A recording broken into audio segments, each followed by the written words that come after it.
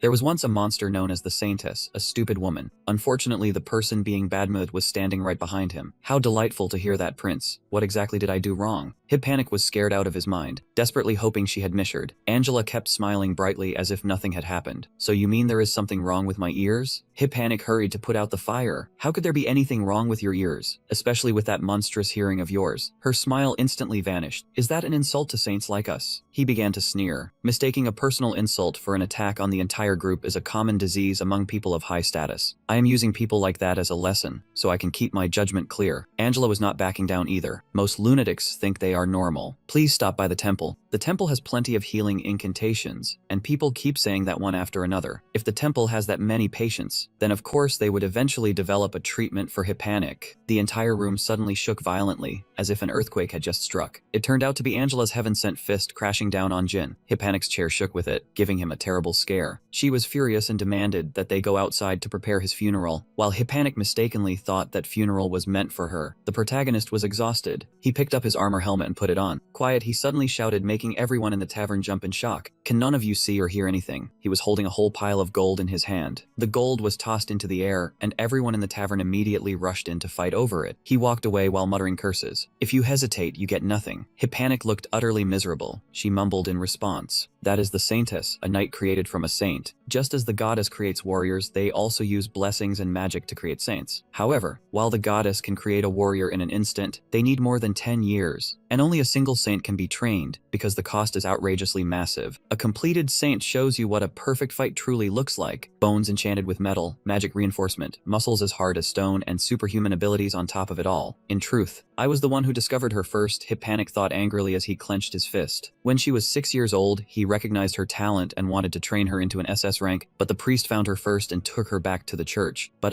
he looked fearfully at Angela in front of him, no longer knowing whether he could still defeat his rival, Hippanic. The protagonist left the tavern and went to look for the other two. As he walked, he heard the sound of fighting coming from somewhere nearby. He slowly approached, then stopped and watched. After a while, he finally asked, "Are you done fighting yet?" Hippanic panted and said no, and Angela was in the same state. He did not care at all. He only announced that the warrior was about to arrive, so they should wrap it up. Seeing that, he knew enough to stay out of it. He dusted off his hands and walked away. Hippanic gritted his teeth in anger. Ah, that bastard. Next time, I swear I will. Before he could finish, Jin irritably called him by name. Before Hippanic could react, the protagonist easily seized him by the throat. He warned him in an icy voice. I do not object to the position of protective knight, but I do not remember ever becoming a babysitter. Do not make more work for me. There was absolutely no trace of joking in his eyes. After saying that, the protagonist turned and left. Hippanic was in pain, but he had no choice but to endure it. Do not jump to stupid conclusions when you do not know anything. The protagonist, Hippanic, and several others were standing in the street. At that moment, a young blonde warrior was approaching. That warrior looked strangely ordinary. He did not fly in, nor did he ride a white horse. From the outside, he looked like a knight dressed in plain clothes. As soon as he arrived, he hurriedly greeted everyone. The warrior gave a special bow to Saintess Angela, who was standing behind them, and she bowed her head in return. The warrior placed a hand over his chest, bowed his head, then turned toward Hippanic. This was not the first time the two had crossed paths. The warrior looked genuinely relieved to see Hippanic return safely. Hippanic nodded in greeting. On the way here, he had run into a few minor obstacles, but nothing worth worrying about. Then the warrior turned toward Jin. He had caught a glimpse of our main character in the royal palace once, but this was the first time the two had formally introduced themselves and shaken hands. The handshake was warm and sincere, and he did not forget to state his name clearly. Right then, he noticed Hypanik standing behind him with an annoyed, sulking look on his face. This guy was seriously impossible to understand. What a weirdo. He was not a 2-year-old kid, so why was he acting this childish? Unlike Hypanik, the warrior understood the situation in front of them perfectly. The Saintess had yet to regain the power of holy light, which meant the Demon King would be stronger than ever right now. He knew full well that he could not protect everyone completely once the battle began, but even so, he still wanted to ask whether they were willing to stand with him. Despite the danger ahead, every single one of them chose to fight shoulder to shoulder until the very end. Suddenly, the warrior turned and asked Jin for his opinion. Naturally, he nodded in agreement, since he was the prince's guardian knight. The warrior drove the tip of his sword deep into the ground. Then he declared in a ringing voice, "Right here, right now, I officially establish the Demon King Subjugation Squad." Suddenly, from the high platform behind them, a dark figure spoke in a challenging voice that echoed through the air. I have been waiting a long time to hear those words. Half of Furanxi's face was swallowed by darkness. He curled his lips into a grin, revealing a mouthful of razor-sharp teeth. Hearing that voice, the warrior immediately turned his head. He had not expected a demon to appear so openly in the middle of the city. Furanxi stood arrogantly atop the bell tower, mocking the humans who dared declare war on demons right in demon territory. Then he spread his arms wide, his voice resounding like a bronze bell. What comes next is nothing but war. That voice and those words were like blades slicing straight into their eardrums, making the people in the street unable to endure it. The warrior was affected as well, but he did not care. There was only one thing in his mind now. That demon was harming innocent civilians. Full of pride, Furanxi made his contempt plain. From the start, he had already declared that this place was no home for humans. This village was demon territory. Only then did the group realize in shock that they had already been surrounded by countless monsters. Thousands of monsters tightened the encirclement. It turned out the townspeople from earlier were not human at all, but fiends who had sworn loyalty to the Demon King and transformed into human forms. With the situation hanging by a thread, the group pressed their backs together, each person guarding one direction. The warrior grew even more furious, wishing he could cut Furanxi into thousands of pieces right then and there. Jin and his companions had to deal with the werewolves, a low-level demon species that increased its numbers by corrupting humans. Once someone turned into a wolf, the victim could never return to their original form, becoming nothing more than a puppet for demons to command. Furanxi watched from above. He knew perfectly well those werewolves could never defeat the warrior's group. That was exactly why he had another plan prepared. The first one attacked was Hypanik, just as danger closed in. He sprang backward, then struck with a decisive blow. He took down the enemy. Hypanik possessed the power of light, and he used it to the fullest, even turning his shield into a weapon. Furanxi calmly recorded every single one of those techniques. Next, he ordered the werewolves to target Angela. Although the Saintess had not recovered her full power, she still had all kinds of support magic at her disposal. The werewolf took advantage of her distraction, opened its jaws, and lunged at her from behind. Fortunately, Angela was not afraid of anything either. A single punch was enough to shut the enemy up. It looked like a light hit, but somehow the werewolf went straight back to Mother Earth, both literally and figuratively. The interface and operating system of this Saintess were truly worlds apart from what anyone had imagined. After the Saintess, the next target was the warrior. The moment the enemy charged in, he swung his sword in one clean arc and sent it straight to the afterlife. A very traditional fighting style. And just in case it had not fully settled down, he gave it one more loving strike. Behind him, another werewolf's howl rang out. This time it was a werewolf wearing a little girl's clothes appeared in the open. The warrior's blood boiled. He did not want to believe what he was seeing. Seeing innocent people cursed into werewolves, he was heartbroken and had no idea what to do. But even though he did not want to, he still had to act, because they could no longer be healed. Returning to being human was impossible. Furanxi kept scribbling notes for a while, then looked extremely satisfied. Suddenly a chill ran down his spine. Furanxi counted again and again, but one person was still missing, and that very person was about to send him straight to meet his ancestors. He carried the title of one of the infamous 7 demon generals of the Otherworld, and yet, even with death right in front of him, he never caught the slightest scent of danger. In less than a heartbeat, Furanxi broke out in a cold sweat when he realized Jin had slipped behind him. He could not believe he had left himself so exposed that the main character had pierced his defensive line so easily. He tried to deny reality. How could someone like him, one of the 7 demon kings, possibly be defeated? Jin showed absolutely no mercy. A stream of warm, dark red liquid sprayed straight into the air. It splattered across his cold, unfeeling armor. The terrible news was quickly carried back to the lair of the 7 demon generals. In the end, Furanxi had only himself to blame for being far too arrogant about his own strength. Looking down on his enemy made him careless, and the price he paid was his life. His death was hardly glorious, but at very least, the remaining 6 demon generals now understood that the enemy coming for them was no ordinary opponent. That said, the demon generals did not seem to take his fate as much of a warning. Every single one of them smugly believed Furanxi had died only because he was too weak. After all, the 7 demon generals were merely a shell. Within them were the 4 great overlords, and the demons were convinced no human could defeat them. The one coming was only a hero still restrained by the goddess limit, while they had broken past that limit long ago. Blood dripped from the bell tower onto the ground, staining the scattered werewolf corpses in red. After taking down Fu Langxi, Jin leaped straight down from above. He threw Fu Langxi's corpse to the ground. The man no longer had any way to resist. The warrior also sheathed his sword, since the werewolves below had already been cleaned up. Xipenek cast healing magic, not daring to look directly at the face of the Lord of Pride. Once his wounds had almost completely healed, the warrior was deeply shocked. He looked toward the motionless figure on the ground. This was Fu Langxi of the 7 demon generals. Even though it was their first encounter, he was not hard to recognize. He was one of the 7 demon generals. Xipenek found it hard to understand. Fu Langxi managed intelligence, and his authority was not low, yet he had only used these weak werewolves. Was it because he had been careless, or was there something else hidden behind this? Xipenek could not make sense of it. Maybe the demon kings no longer needed him, or perhaps the true enemy was someone else entirely. While everyone was cleaning up, Jin quietly walked over to a werewolf corpse. This werewolf had been finished off with a single strike to the throat. These guys were all low-level monsters. When he ate the lizardmen, his compatibility with amphibians increased. So if he ate the werewolves, would his compatibility with animals rise as well? At this point, the young man could not wait any longer. He truly wanted to know what would happen after swallowing these things. On the other side, Xipenek still seemed trapped in that train of thought. He kept staring at Fu Langxi's corpse, and then, suddenly, Jin walked over with a bit of blood still on his face and asked if Xipenek was planning to eat that guy. Xipenek panicked for a moment, but quickly regained his composure. He reminded Jin to watch what he said, because the two of them were not the only ones here. He pointed at the Lord of Pride. He was one of the 7 demon generals, the one who controlled information. And yet, someone of that caliber had died far too easily. Xipenek felt that perhaps the demon kings no longer needed him, so they had taken this chance to let him live or die on his own. No matter where you were, information was always critically important. If the demons were willing to abandon the one managing their intelligence, then demon society was no longer what it used to be. Jin and Xipenek shared the same thought. If someone in such a high position had become useless, then that society must have changed. Even so, he still could not guess what kind of change it was. Jin suddenly spoke up. Maybe there was a third person. Those words shook Xipenek to his core. He kept pointing at the second prince, the first person. Then he pointed back at himself, the second person. Xipenek's blue pupils trembled. He could not believe there was another person from Earth. No matter what, even if he did not want to admit it, that possibility had truly appeared. He glanced toward the warrior and the saintess. The two of them were busy cleaning up. He could only hope. He hoped they had not heard what he had just said. Returning to the matter of the demon kingdom, if there really was a third person there, it was not necessarily bad news. Xipenek smiled. If that theory was true, then this would be a chance to deal with the warrior and the saintess. After finishing the cleanup, the group dug a deep pit and laid the werewolf corpses inside. The warrior shoveled earth down one load at a time, and the frozen soil slowly filled the hole. It buried everything, even the useful information they had obtained today. After that, they raised a large cross-shaped stone. The saintess knelt before the stone and prayed for the werewolves to return to the Lord. Even if their bodies had been defiled, their souls remained whole. A short while later, the group left the district and headed toward the carriages together with Xipenek. Jin felt lucky that, at the very least, they still had vehicles to travel in. They had carriages, sure, but who was going to drive them? There was no other choice. The only one capable of holding the reins was Xipenek. Jin knew how to drive, but since he had his own little motive, he chose to sit on the roof of the carriage. The warrior's principle was that he must not operate anything, while the saintess did not know how to drive a carriage, so the two of them had to sit inside. Jin mocked Xipenek, saying that even though he was a prince, he still had to serve as a coachman for commoners. Xipenek only gave a dry laugh. To him, driving a carriage was no different from riding a Ferris wheel. The young man had no idea what Xipenek was talking about, so he grew a little curious. Xipenek was surprised, then teased Jin for not knowing how to enjoy life. As soon as Xipenek finished speaking, Jin immediately fired back. If Bao Ying was too scared to enjoy life over petty nonsense like that, then he might as well end it himself, getting snapped at right to his face. Xipenek instantly frowned in irritation. Qian lowered his hood, and he realized Xipenek was deliberately speaking in Russian. This guy was definitely hiding something